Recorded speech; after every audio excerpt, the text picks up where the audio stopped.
Welcome to Sacrilegious Discourse. For this is what the Sovereign Lord says. Why do you need prophets to tell people who you are and what you want? If you can justify everything that the God of the Bible has done, then you can justify any of your behavior. A lot of this mentality is trickling into what is now mainstream right-wing Christianity. I am capable of empathy greater than this God of the Bible. This is a Bible that they tell kids. This is the good Lord. This is the good book. He is fantasizing about murder, mass murder. Head over to sacrilegiousdiscourse.com right now to find out how to leave us a review or support us on Patreon. Husband! Wife! Do you know what we're doing today? We are doing a Q&A. Sure as fuck are. Yeah, and it's not on a Saturday. It's not on a Saturday. Which, it's only every once in a while that happens. Yeah. So, sorry, everybody. I blame the New Testament. We've been having to do a lot of, you've been having to do a lot of research. Mm-hmm. Yeah, not we. You. Mm-hmm. Like each chapter gets its own Q&A. I do the editing, you do the research. Yeah. That's how this goes. Mm-hmm. So, what are we going over today exactly? Well, we are covering the second half of Jesus's Olivet Discourse. Okay. Which is Little Matty, chapter 25. Yeah. And the reason it's called part 2 of the Olivet Discourse is because he's on Mount Olive a lot for this. I see. Or okay. the Mount of Olives. Got it. Yeah. All right. Well, are you ready to get into this? Sure as fuck am. Well, let's do it. Okie dokie.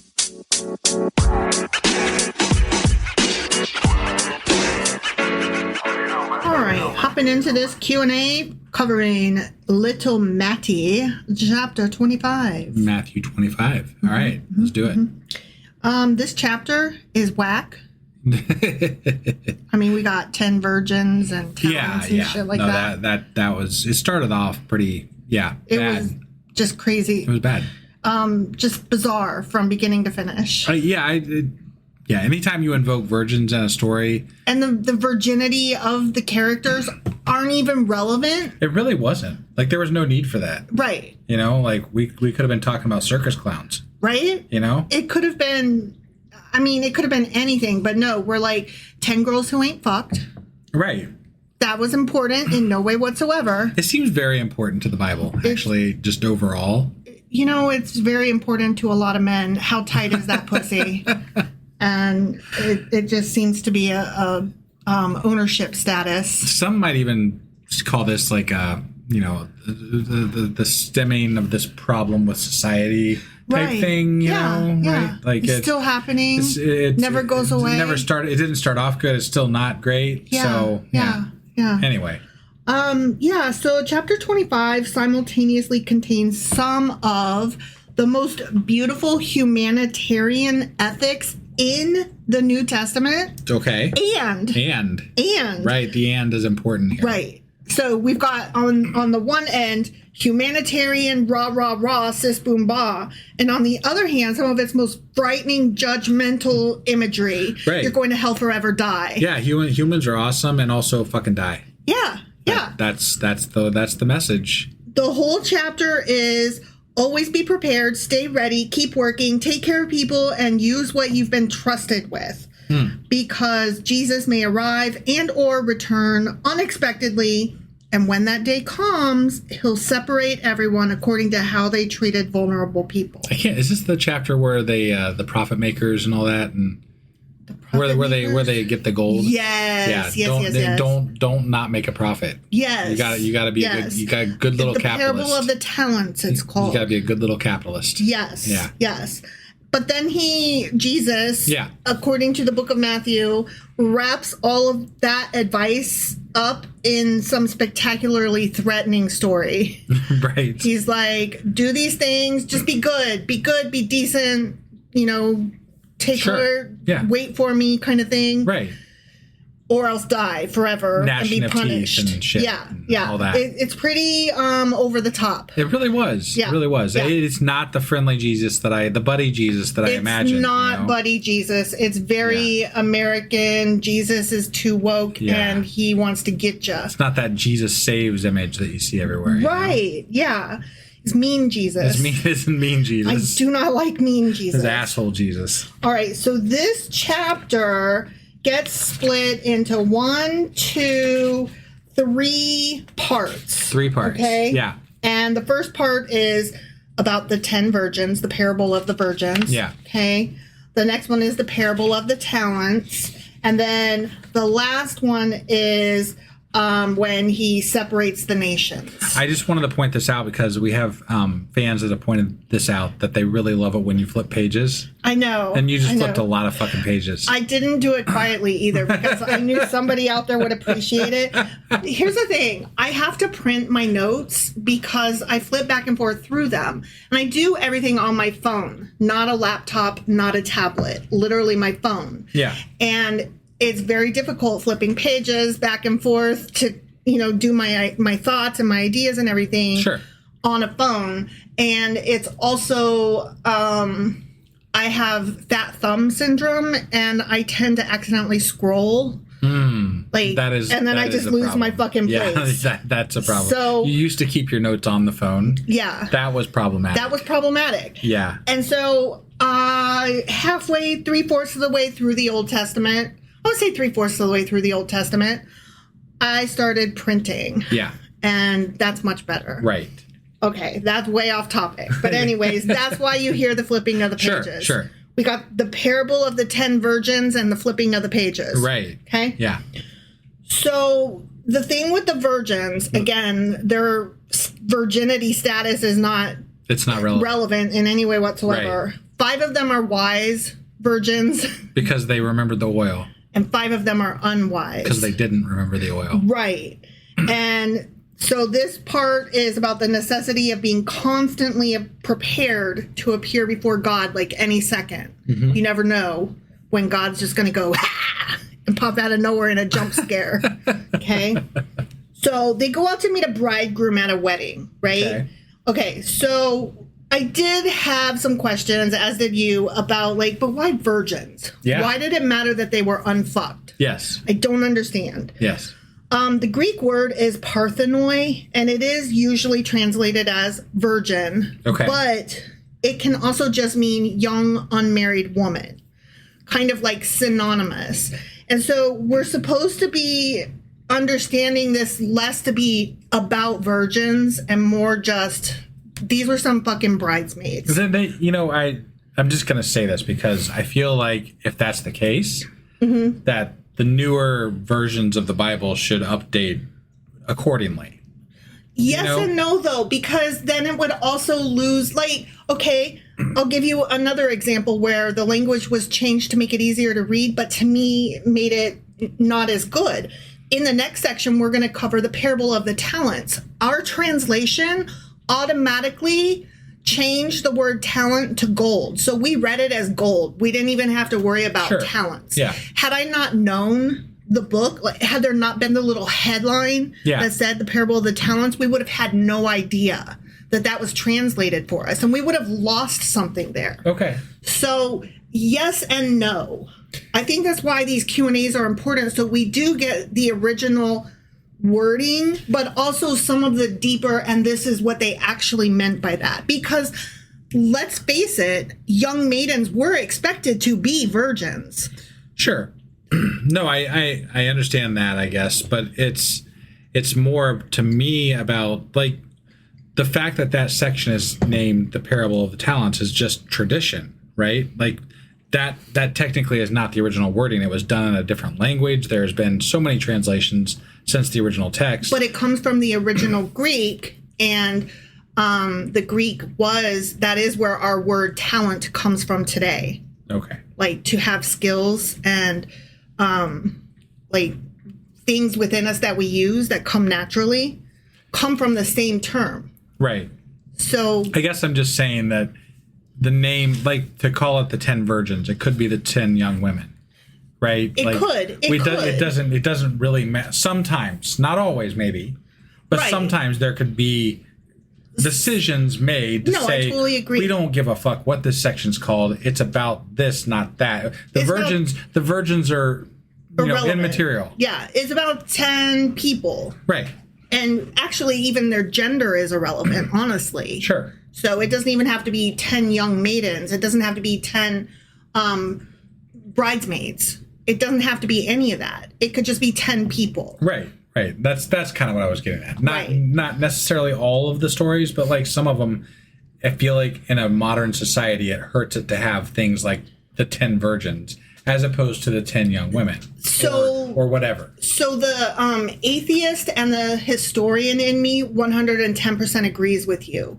The literary analysis has a hard disagree because language is so important and preserving what they said and what they meant is so important to me. So I have really mixed feelings on this because if we could examine this only as literature, that would be fine.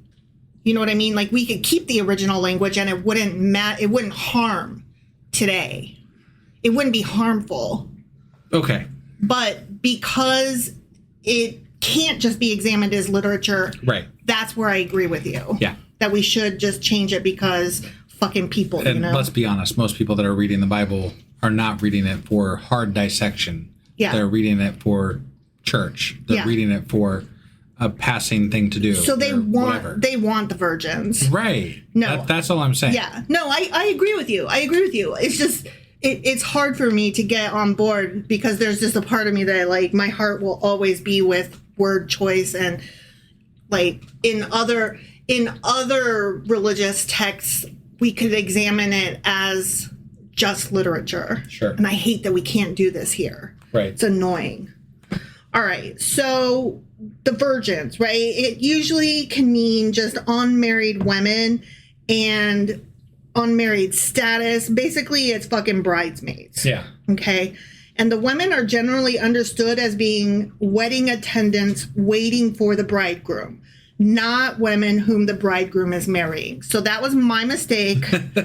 I was like, what? It says there's bridegrooms and 10 fucking wedding chicks. Virgins. Yeah. Right. Like, I don't think that it was crazy or ridiculous of me to be like, what? He's marrying these 10 girls, these 10 virgins. Because going towards what we were just discussing, why mention their virginity at all if it's not relevant to the story, you know? Right. So I was like, obviously he's marrying them, but no, he's not. Now, to be fair, I questioned your take on that. You did. And somebody, because we do the chapter readings every Tuesday in our live Discord, Tuesday at 10 p.m. Eastern, somebody in the Discord also pointed out that I probably was reading that wrong. Yeah. But I held firm because I'm sorry, I'm reading the words on the page, and that was the message that I got out of it. There's 10 virgins, and they're waiting on the bridegroom. What? Sure. It made sense to me.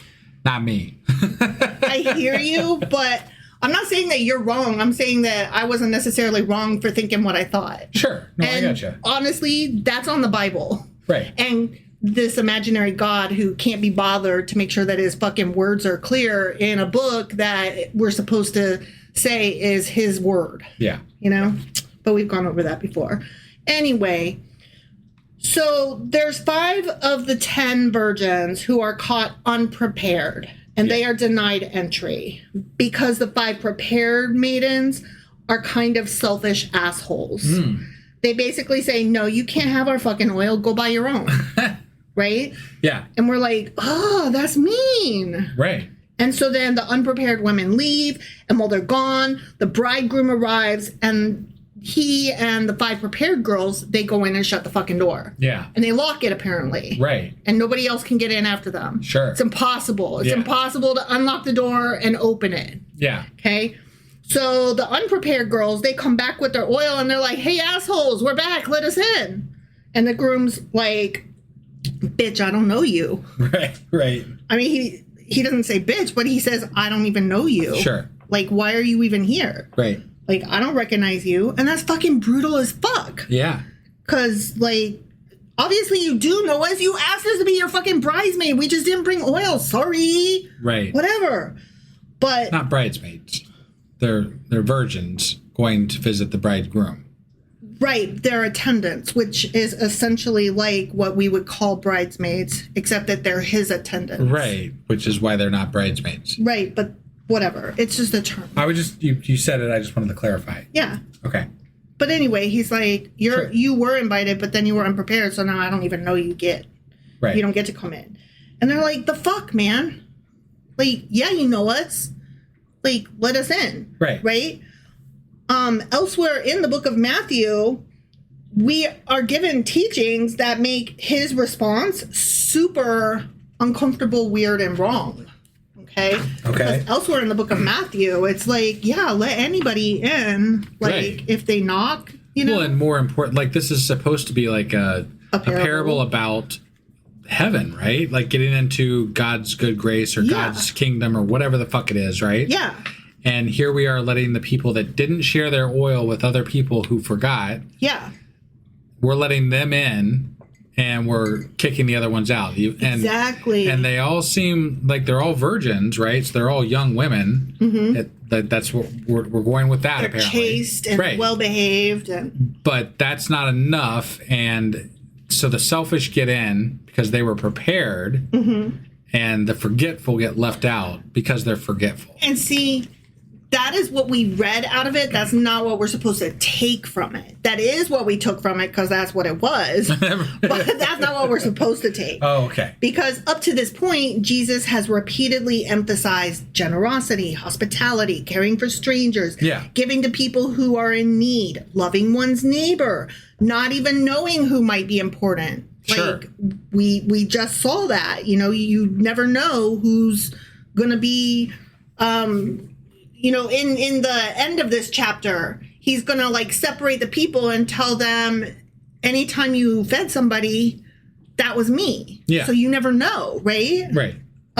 He has emphasized caring for the quote unquote least, which I would think would include the unprepared. Sure. Okay. And then all his prepped girls, they're like, sorry, can't spare any oil. And then they start singing, well, good luck, babe. Well, good luck, babe. Chapel Roan. Okay. You don't know that song? Nope. Oh my God. It's such a good song, y'all. It's one of my faves, but I love Chapel Roan. So anyways, but this book or this chapter, this parable is not about the oil. Okay. I didn't figure it was about the oil. It was about being always ready. Always prepared. Yeah. The oil is supposed to represent something that cannot simply be transferred to somebody else. Okay. So he used a bad example. You can't. I'm sitting there like you can though. You right. There's a way to do that. Yeah. They could have just shared their oil. Right. Yeah. He's saying you can't become spiritually prepared because somebody else prepared for you. And so a better example would be like 10 people are getting ready to take an exam. 5 of them have studied. 5 of them haven't. 5 of them say, give me your studying. Yeah. And that doesn't work. That doesn't work. Right. You can't give them your study prepared. Now you can give them your cheat notes. Sure. Or, you know, whatever. No, and I got the message to an extent when we were reading it. I didn't. But at the same time, I'm thick. I did not get it. It's not clear. It's not overtly clear. Because he gave an example of a solid object that can clearly be shared. Right. And was like, those bitches were totally within their rights not to share. The other ones should have brought their own. And it's like, no, that's not what you mean to say, Jesus. Right. Clearly, by all of your other fucking lessons, that's not what you mean to say, Jesus. Yeah. What you mean to say, here, Jesus, let me fix it for you. What you mean to say is, and then, you know, fill in a better example of something that cannot actually be shared, like studying for a test. Sure. The preparedness, the mental and emotional preparedness, not the item that you brought that is a display of your preparedness. More than that, I feel like the fact that they are young women, virgins, as the Bible says, right? Mm-hmm. It kind of goes against their message they're trying to convey as well, because they're already physically in shape to he entered into heaven. Right. So where are the instructions that they are lacking to, like, what did they fail at? And that's why the virginity is beside the point and not the point and should not have been anywhere mentioned. But it confuses the point. That's what I'm saying. Right. It should not have been anywhere mentioned. It should have just been 10 people. Sure. And the item should have been an emotional preparedness, not an item. Yeah. That can clearly be split up. Because what the girls that were prepared are basically saying is you can't assume someone else's preparedness can substitute for your own. You know? Yeah. I think I can't think of a better example, but yeah, I can't think of a better example. Just, it's you know, dumb. It is. It's dumb. It's Yeah. dumb. Another thing that we didn't notice, but that when I was looking up notes for this chapter is notice that the bridegroom is quote unquote delayed. That's something else that we're going to see in the next. He's not the master that gives away the talents to his servants. He's not delayed, but he's away a long time. Okay. The early Christian movement expected Jesus to return any second now, right? Apocalypse about to happen any second, right? Yeah. But the return kept not happening. So Matthew is writing this to a community. Don't forget, this is 70 years later. Yeah. He's writing this into a community for whom that delay was already becoming a theological problem. Wow. Yeah, I got goosebumps when I read that. Because we're like 2,000 plus years on, or 2,000 years on. Yeah, and 70 years on, they were like, you know, 40 years on. 40. I always say 70, and I'm terrible with numbers. It was 70 AD, but Jesus was 30 whatever when he died. Okay, so this is 40 years later. Right. Okay, so the parable is basically saying, just FYI, he might take a little bit longer than you thought, but stay ready anyways. Yeah. And then they're like looking at each other like, yeah. How long we gotta wait? Yeah. Jeez, the end is nigh, But man. no, the leaders are looking at each other like, do you think this message will work? And yeah, the people that are listening are like, how long though? Yeah. And so that's why they were writing this. They were like, it doesn't matter how long. Okay. This is a fascinating glimpse into the psychological problem of an apocalyptic movement whose apocalypse hasn't fucking happened. Right. Right. And the date keeps moving. Yeah. Right. Wow. Yeah. Yeah. Interesting. The earliest Christians expected the return of Jesus any minute. And so eventually, somebody was asking, where is he? Hello? So the end is nigh bullshit is kind of just built into the whole religion from the get-go. From the get-go, yeah. From the start, they were asking, when's it happening? That's fun. And the answer is always any minute. But Matthew doesn't say, oh, yeah, right, so we were wrong about the timing. Sorry, he doesn't say that. Right. Instead, the answer for 2,000 fucking years has been, oh, it'll happen when it happens. The delay is itself part of the test. Right, yeah. You should just always be ready. For 2,000 plus years, just always never not be ready. When hundreds, maybe thousands of generations die, is it still a test? Because Christians would say yes. Okay. Christians would say yes. And they would also say, and it's going to happen while I'm living. It's happening any minute. I'd be more inclined to call it a scam. That's what I call it, but I'm not a believer. But believers have been looking at this for 2,000 years, and they're still like, any minute now, probably while I'm alive, too. Right. Like, these are the end time. Like, for 2,000 years, every generation is like... Oh, your parents think that the end is coming soon. The end is nigh. The end is nigh. The end is nigh. Just look at what's happening in the Middle East. The end is nigh. Right. And everything is a sign. Right. For 2,000 years. Yeah. And, I mean, every single generation, they are like 110% certain. Sure. Okay? Yeah. Because always be prepared. It's about to happen any minute. Right. That is... I'm sorry. That's over the top. But, like, if you die before it happens, like, what were you preparing for? Like, it doesn't matter. What are we supposed to be like? If it's not happened, like, what is this thing that 1,000 generations have missed out on? You'll meet Jesus. Don't worry about it. You'll meet Jesus. It's fine. It's fine. It's fine. We're not there yet, but it's fine. Sure. Okay. All right. So that's all the parable of The 10 virgins. Right. Yeah. Okay. Now we're moving into the parable of the talents. Okay. Okay. Verses 14 and 15 read, again, it will be like a man going on a journey who called his servants and entrusted his wealth to them. To one, he gave 5 bags of gold, is what our translation said. Yeah. But it's actually, it reads 5 talents. To another, 2 bags or 2 talents. And to another, 1 bag or 1 talent. Okay. Each according to his ability. Then he went on his journey. Okay. In the Greek, a talent was worth about 20 years of a day laborer's wage. Damn. Yeah. So to give one of his servants 5 talents, he gave him 100 years worth of labor. Yeah, that's a lifetime. Yeah. Just fucking disappear, man. Obviously a parable. Yeah. Yeah. So the first 2 say the master entrusted me with something.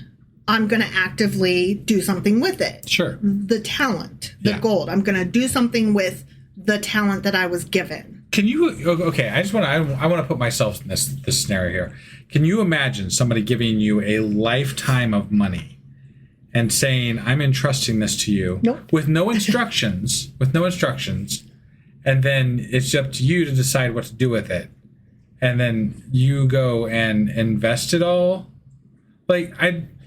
Look, you already have a lifetime of money sitting here. Yeah. You have no instructions. I don't know that I'm doing shit with that. I'd just be scared that I had it. Right? I'm like, holy shit. I don't know that I would just bury it, but I also don't know that I'd invest it. I'm pretty sure that I would just live a small, meek life out of it and let it be what it is. I think I'd want to ask more questions. True. Like, what the fuck is happening? That is true. But keep in mind, though, their whole self-instruction was, the master entrusted me with something. I will actively do something with these talents. But why? You're not hearing what I'm saying. Okay. Okay. So right. just I'm calm trying. and wait. I'm trying. Okay. I'm going to actively do something with the talents that I have been given. Okay. Okay. The third servant says, the master entrusted me with something. I'll protect it by doing absolutely nothing with the talents that I was given. Okay. So the third servant's description of the master, just to start there, is really eyebrow raising. He says, I knew that you were a harsh man. And then he describes the master as someone who, quote, harvests where he didn't sow. So he's like, you're wanting us to do all this work for you without you doing anything yourself. And I knew that you were kind of mean. So I was scared to do anything with this fucking money. So yeah, I fucking buried it. What? Okay. Okay, what's really interesting, that's a really ugly image. He's basically saying you expect profits from work you didn't personally do. You just gave it to us to do the work for you, right? Sure. One would expect that the master would respond, how dare you besmirch my character, you uppity fuck, right? Right. You're fired. I hate you forever, right? Go away. But instead, his response is basically, fine. If you knew that's how I operate, you should have acted accordingly and put it in a fucking bank. Okay. Right? This is outrageous because the story doesn't really challenge the servant's description, at all. So that they admit God's a dick. Well, the master in this story is a dick, definitely. Sure. The story assumes also that the investments will all be successful, which you and I pointed out. Yeah. What if an investment went bad? Right. And then I pointed out investments are basically a form of legalized fancy gambling. Yeah. And I'm pretty sure that parts of Christianity frown on gambling, but what do I know? Right. Right. This also creates a huge modern ethical problem because the parable essentially rewards risk-taking under an unequal system. Sure. Okay. So it assumes of course there is going to be success of the investments. That's the way the parable goes. Right. So yeah. So it's basically saying those who have demonstrated productivity will receive additional resources. Those who have little will lose what little they have. Womp womp. Right, but I can see how this just doesn't It doesn't. Right. Yeah, because let's say you're hearing this message, you're like, oh shit, I better make sure that I always make money with money that I'm or whatever. If I'm giving, if I have faith, I better make more faith with it. Like if I don't, then I'm failing. Like you're setting people up for disaster. Right. And this is another case where Jesus used poor wording. Yeah. And he should not have used money as the example. Sure. The physical object that he chose was incorrect. Yeah. Okay? Yeah. Because in this chapter, whoever has, meaning whoever has whatever XYZ, actually means whoever has demonstrated the quality being rewarded, which is faithfulness or responsiveness or productivity, readiness, preparedness. Whoever has these positive attributes, they're going to be rewarded more than people who don't have these positive attributes. Okay.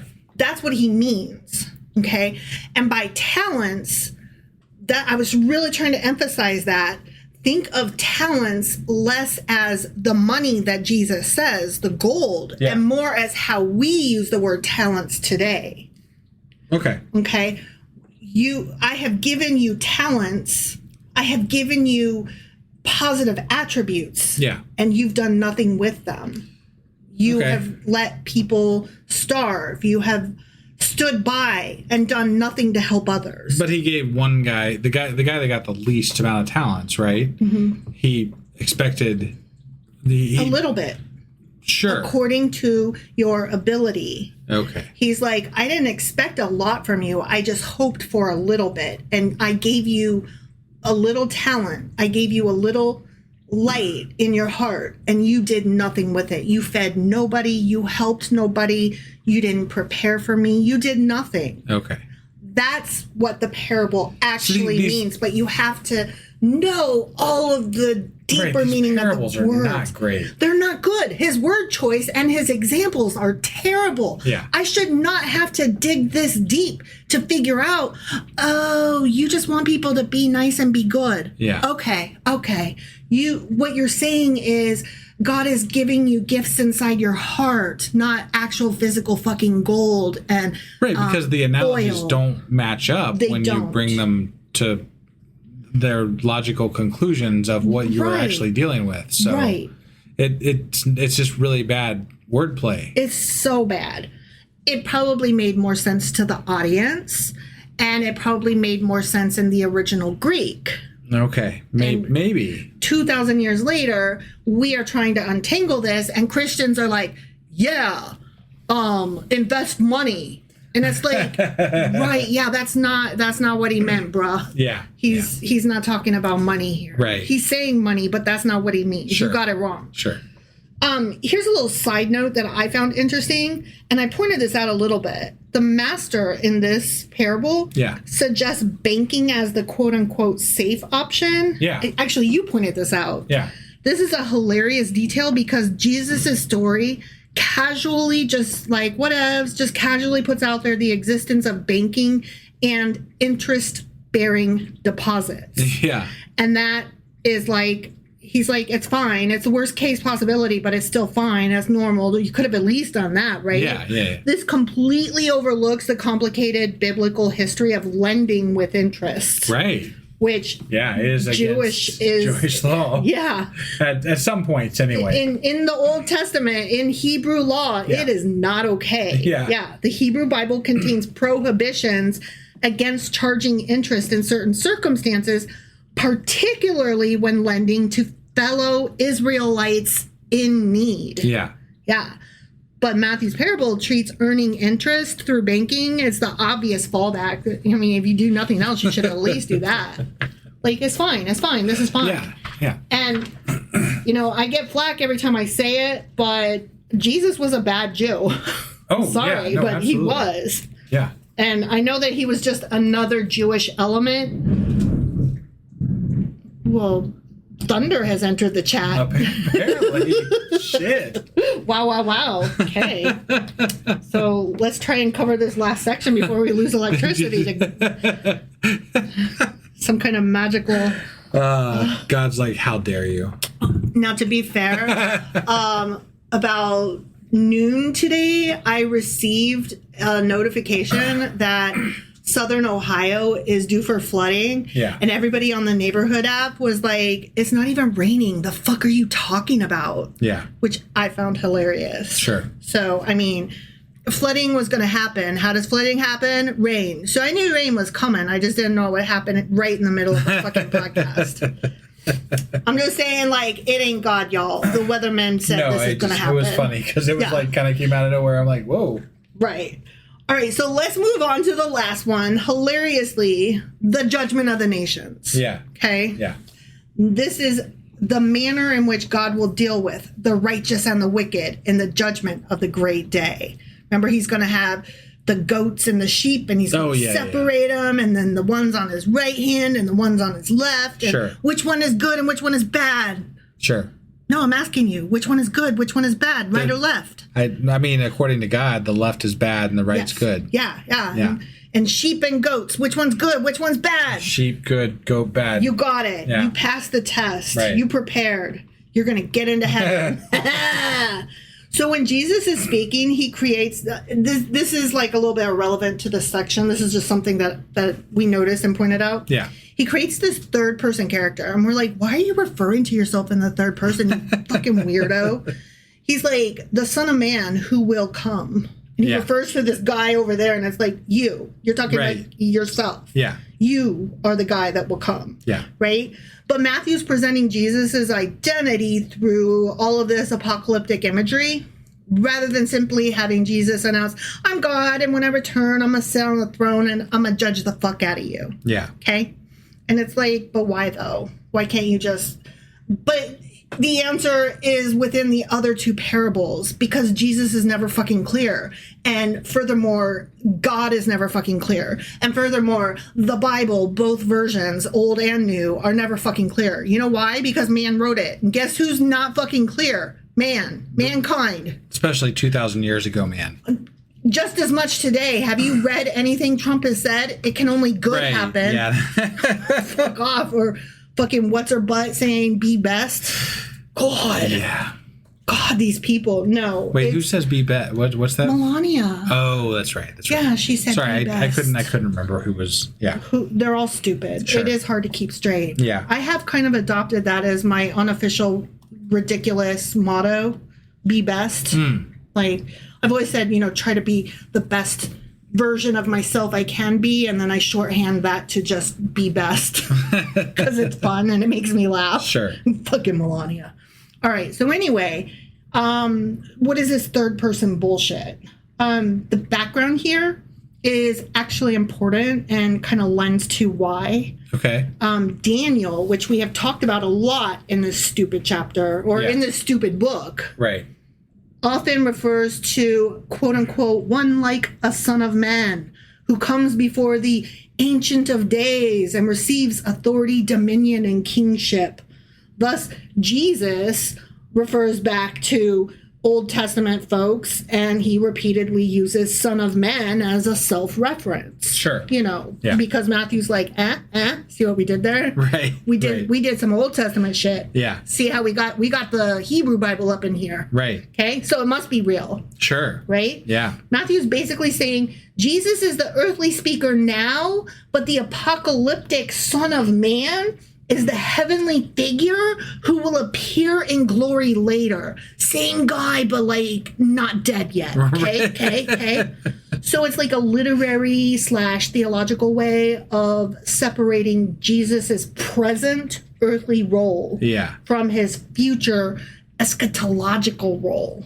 Okay. It's more of that, like, is it God or is it Yahweh or is it Jesus, the Christ, or like who it be? Yeah. It's all of them because it's all man and it's all a jumbled mess. Right. Okay. So let's move into the chapter now, or let's move into the section now. Sorry. Okay. I was like, haven't we been in the chapter? Yeah, we're into the third section now. Yeah. Okay. But I just want to point that out before we actually get into this parable. Got it. Okay. So sheeps and goats. Right? He's addressing the nation and he's like, I'm going to get all the sheeps and goats and I'm going to separate those fuckers. Sheeps and goats, though, weren't necessarily enemies. They were like just animals, right? They both graze on grass. And whatever. Yeah. They're both valuable livestock. Sure. Right? So this wasn't like good animal versus evil animal, although a lot of scary movies do have goats as the evil, and like the scapegoat, remember, that was evil. Yes, the scapegoat was evil.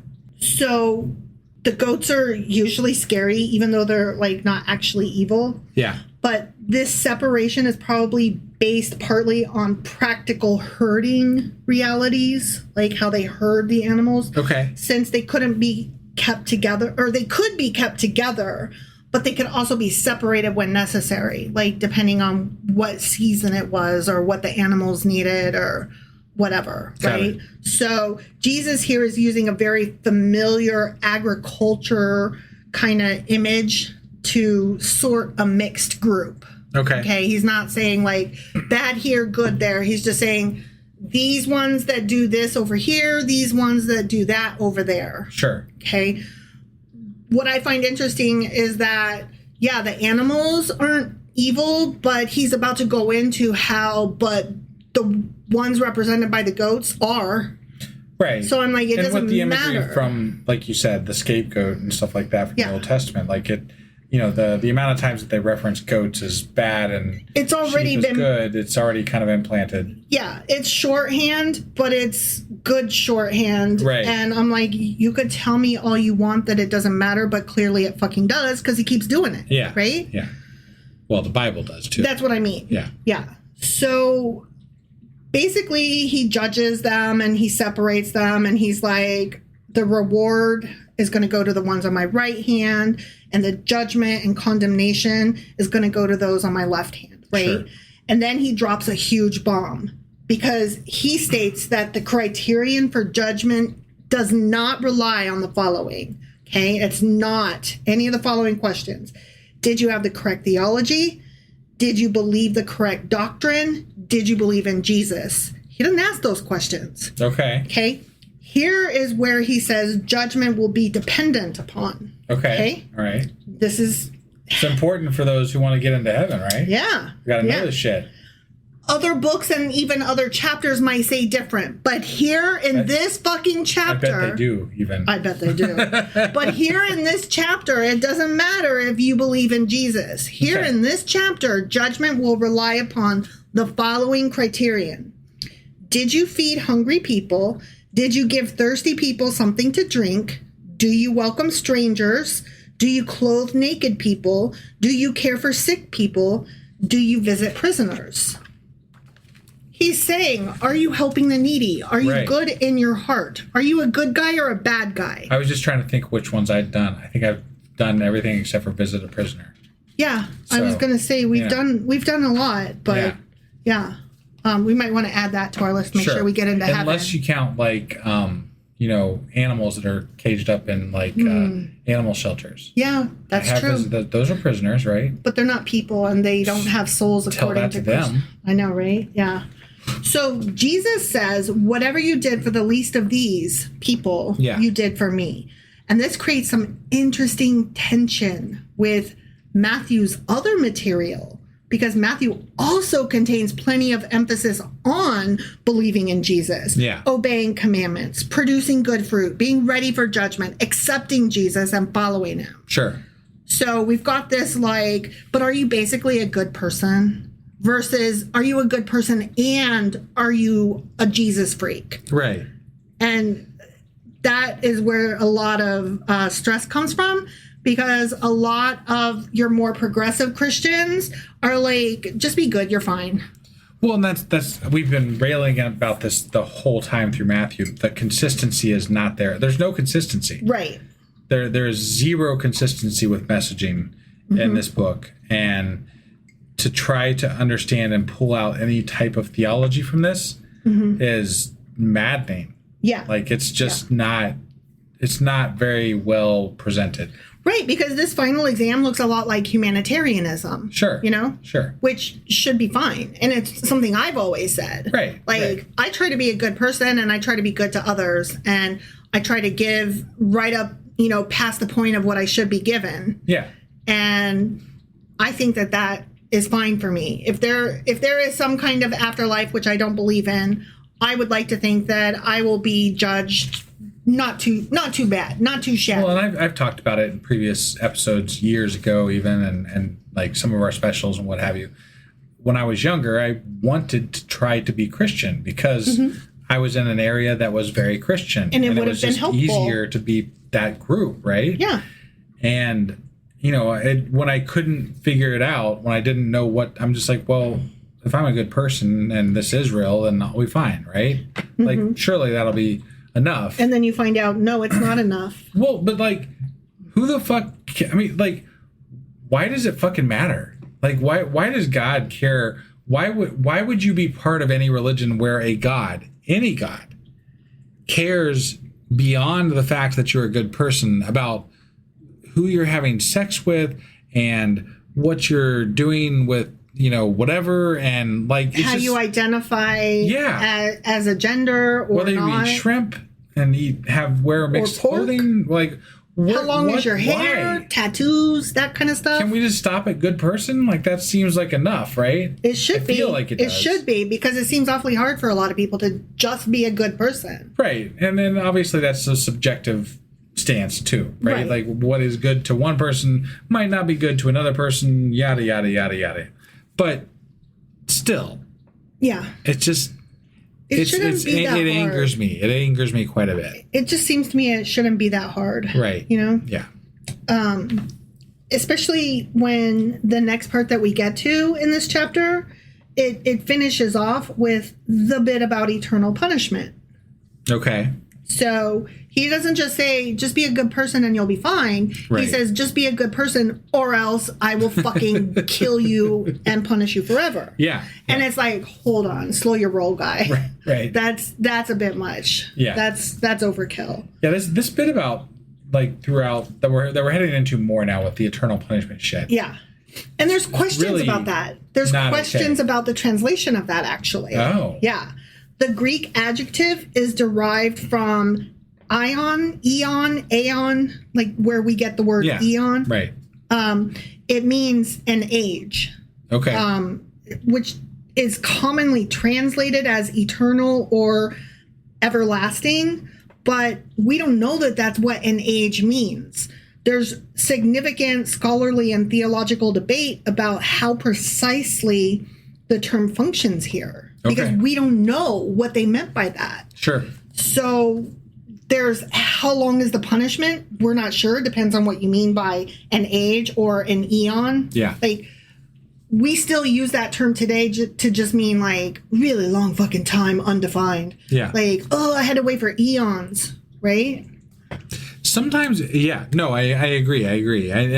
But more than that, sometimes it feels like we're trying to inject too much meaning into these things that people were writing about back then, when it was probably just, let's scare these people into doing the right thing, right? Like it was probably very simple, and that's what a lot of this feels like. They're just trying to scare them into either A, participating in their religion, or B, be better, right? Well, I think that's clear in the fact that they obviously had no idea this was going to last for 2,000 years. Yeah. They literally thought Jesus was coming around the mountain any second. Right. So, right. I mean, yeah, it was never meant to be this closely examined. Sure. And that makes all of our questions all the more relevant, because it's like, what did you actually mean?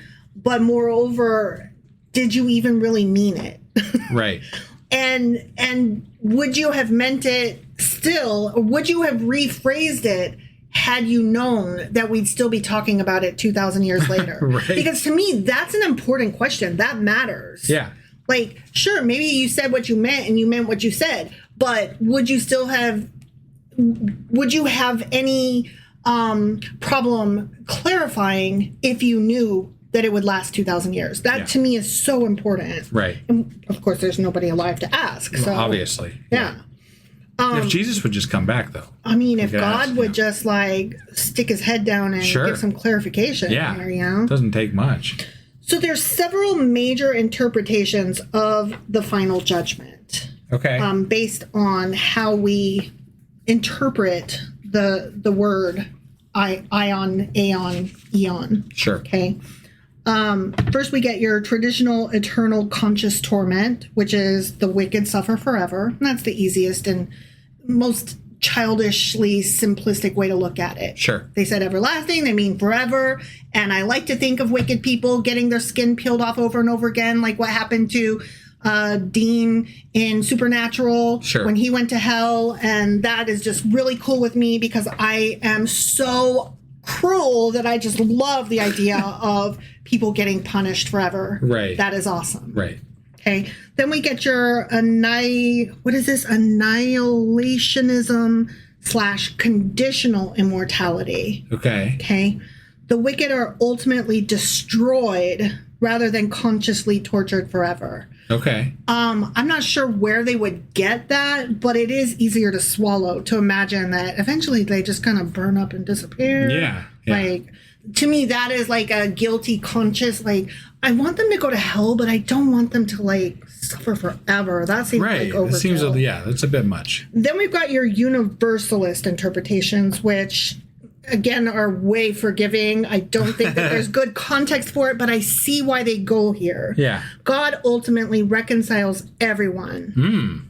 Yeah. Wow, that's you a can stretch. eventually like work your way out of hell. Yeah. You know, you can be punished enough or be punished so much that you work through your shit and eventually reach redemption. I feel like that's just an interpretation they wanted to put in there. That's what I said. Not anything to do with anything that we've read. And we saw that a lot like in the show Lucifer. Yeah. And there have been other literary and television shows and movies that really lean into this idea that bad people do go to hell and they do get punished and it can last forever, but it doesn't have to. And your hell is whatever you imagine it to be, and that you can work through it, but it's up to you to do the work. I feel like everlasting punishment is a hard sell for a religion that believes in redemption right up until death. Yeah. You know what I mean? Yeah. Like you can redeem yourself right up until death, and if you don't, though, you burn forever. Yeah. What? You can even redeem yourself right at the last fucking second. Yeah. Like what? But then it's too late. Yeah, if you die 1 second too early, then you're fucked. Yeah. So, you know, like that just whatever. seems silly. It's just so childish. Yeah. It's so silly and childish, It and is. I can't with it. So I could see why the universalist interpretation is a thing. Yeah. You know, I think everybody likes the idea that bad people do get punished and that karma will eventually catch up to you, if not in life, then in the afterlife, but that you can eventually be forgiven and find redemption. Sure. That to me is the most beautiful story for a religious. Yeah, because we all fuck up, right? Yeah. I mean, like, the redemption is a beautiful thing to humans because we've all had our fuck ups. Right. You know, and we all have something we would love to be forgiven for. And it makes sense to us. It's easy. It's an easy sell to have a God that will, like, that's just something that people crave. Now, it just struck me, though, that Christians might accuse atheists of saying, well, y'all have it's too late because once people die, they're gone forever and that's it. And there is no chance of redemption because they're gone forever, right? Sure. No, absolutely. So, but we also don't claim that we're going to be tortured forever after we die. Right. So, right. you know. But I'm just saying, like, that might be their argument is like, well, we both agree that, you know, redemption is impossible once you're dead. You're either gone forever or punished forever. And I'm like, well, I prefer gone forever to punished forever, but to I prefer science to fairy tales. So yes, and that is the absolute there. Yeah. So even if you reject eternal conscious torment, Matthew, the book thereof, absolutely is presenting an extraordinarily severe final judgment here. Yeah. And the imagery is not gentle, okay? Jesus talks about fire, exclusion, separation, punishment, irreversible judgment. Like, it's done. Bad. It's done and it's bad and it's hard. Right. You're not going to like it. Matthew's Jesus is clearly comfortable using fear of judgment as a motivational tool. Do this or else, and you'll be fucking fucking sorry. Right. Like, right. wow, calm your tits, Jesus. Right? So the through line of Matthew chapter 25 is this. The Messiah is coming. You don't know when. Your job while waiting for 2,000 plus years is not to sit around doing nothing. Be prepared. Use the talents that you've been given and take care of vulnerable people. Your eternal destiny hinges on how you treated people while you were living. That's the ultimate chapter 25 message. Or was that 25 or 26? I feel like Christians are failing. I feel like humanity as a whole is failing. Yeah, sure. Yeah. I mean, did you know that July just recorded the hottest summer on record for the United States? Yes, I saw that actually. So yeah, humanity as a whole is fucking failing, Christian or otherwise. No, absolutely. Yeah, we're fucked. Yeah, definitely. But not because any fucking God. No, actually, you know what? You could say that we are fucked because of God. I think because a lot of the stupidity is religious based. Is religious based. Either religious based or those pretending to lead the religion to get what they want. Sure, but it is kind of, it's not funny. It's ironic that a lot of this bullshit that is happening in our world and the reasons that we can't move forward and the reasons that might end up causing humanity to reach an end are possibly in part due to religion, due to Christianity, due to these beliefs. At the very least, it's an anti-science movement. Sure. Even where it's not pro-religion, it's definitely an anti-education, anti-science, anti-medicine movement. Right. It's certainly not helping matters right now. Right. How's that? Yeah. So. And on that happy, healthy note. Yeah, that was Matthew chapter 25 Q&A. Yes. Is that what you were going for? Yeah, I think so. Okay. I couldn't remember what chapter it was. I think it was 25. Okay. 25. Yeah. So that was Matthew chapter 25 Q&A, and we are going to have one more Q&A, which will be Little Maddie chapter 26. Yes, and then this will release on Tuesday, so if you catch this one, we're going to have our live tonight. You should join us on Discord. Links are in the show note, 10 p.m. Eastern. Be there, do it. And then we'll have our Q&A, and then the live will release the day after that. And during the live, we will be reading chapter 27. Yes, that is correct. We're so out of order that it's difficult. So you probably just were like, blah, blah, blah, blah, blah. Like, that's what we sound like to you. Anyway, thanks for joining us, and we will see you next time. Bye.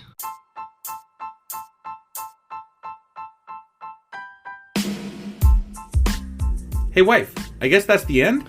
But husband, that's just sad. It doesn't have to be. We are on lots of social media platforms like Twitter. Our handle there is sacrilegious_D. For D's nuts. Oh my God. Stop doing that. Anyway, we're also on Facebook, Instagram, and Pinterest. There's a link to all of our social media sites at our website. Ooh, we have a website? Yeah, it's sacrilegiousdiscourse.com, where you can also find a link to our merch shop. We have a merch shop? Yep, we have podcast-themed clothing, mugs, notebooks, and more, as well as an atheist and science-themed products. Wow, our fans should really go check that out right now. Definitely. They can get in touch with us by sending an email to sacrilegiousdiscourse@gmail.com. But before they do that, we could really use some help. Oh yeah? With what? Well, it's not free running the podcast, and we need some financial support in order to get better equipment, which will free up time so we can concentrate on our podcast and our fans. Okay, so what should they do? Head over to patreon.com/sacrilegiousdiscourse and sign up as a contributor on our podcast. Supporters there receive additional bi-weekly episodes that we record just for our Patreon members for as little as $2 a month. Also, we'd really appreciate it if you would like and subscribe on whatever platform you're using. And Apple Podcast reviews help us out tremendously. Like and subscribe. Leave an Apple review. Join us on Twitter. Support us on Patreon. That's a lot of instructions. Don't forget to say thanks. Thanks. Okay, bye.